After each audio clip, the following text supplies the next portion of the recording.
NEET paper leak पर सरकार ने ऐसा फैसला लिया है जिसे सुनकर पेपर माफियाओं की नींद उड़ सकती है। लेकिन कहानी यहीं खत्म नहीं होती है।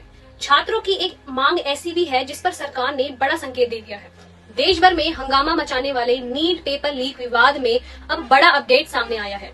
सरकार और सीजीपी के बीच बातचीत अभी भी जारी है, लेकिन इस बातचीत में सरकार ने पेपर लीक के खिलाफ अब तक का सबसे सख्त कदम उठाते हुए 10 साल की जेल और 10 करोड़ रुपए तक के जुर्माने वाले कानून को मंजूरी दे दी है। लेकिन असली ट्विस्ट अभी तक बाकी है। आंदोलन कर रहे छात्रों ने सरकार के सामने दो बड़ी मांगे रखी है। पहली, पेपर लीक विवाद के बाद जान गंवाने वाले छात्रों के परिवारों को मुआवजा दिया जाए और दूसरी, आंदोलन में शामिल छात्रों पर दर्ज केस वापस लिया जाए। इन दोनों मांगों पर सरकार ने सकारात्मक रूप दिखाया है। और हाँ, एक और बड़ी खबर, लगातार बढ़ते छात्र आंदोलन और पेपर लीक विवाद के बीच आखिरकार शिक्षा मंत्री धर्मेंद्र प्रधान ने अपने पद से इस्तीफा दे दिया है।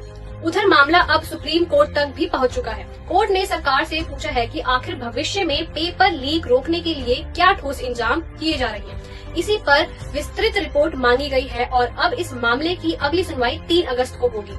अब सबसे बड़ा सवाल, क्या 10 साल की जेल और 10 करोड़ का जुर्माना सच में पेपर माफियाओं का खेल खत्म कर पाएगा या फिर छात्रों की लड़ाई अभी और भी लंबी है?